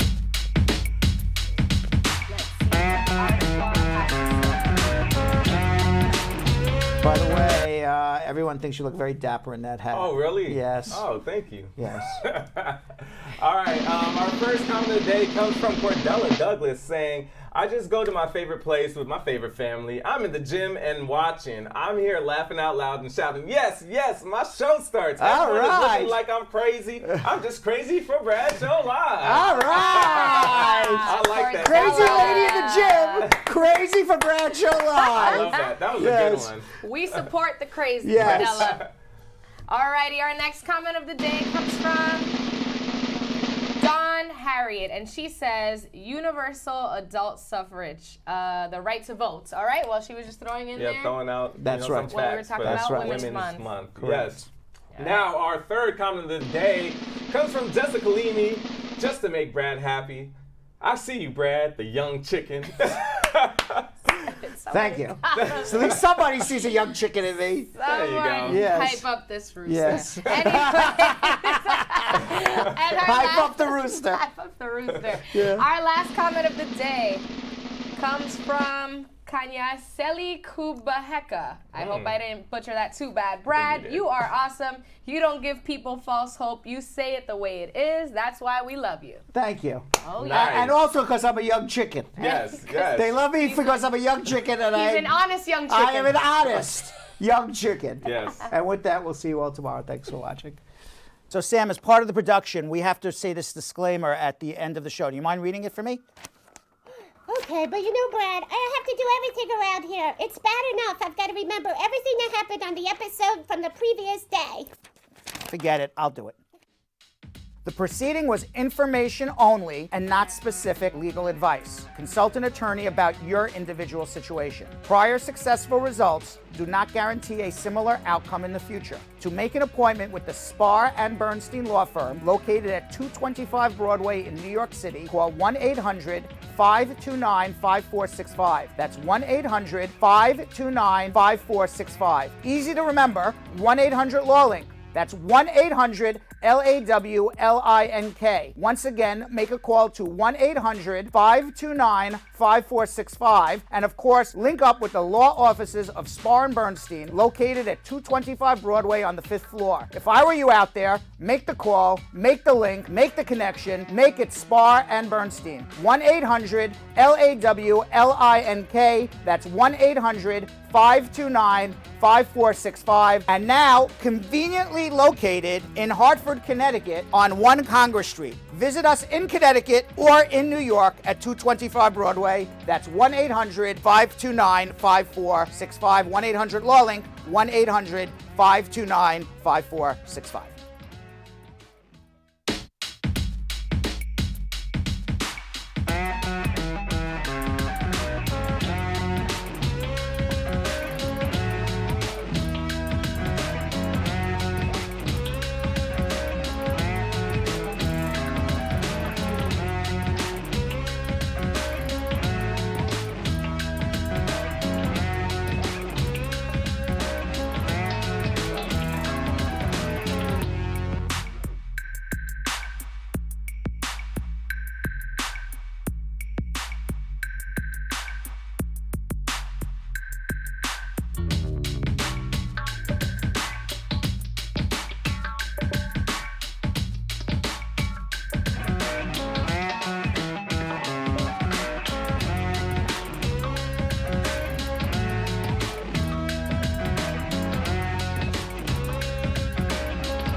What are you doing?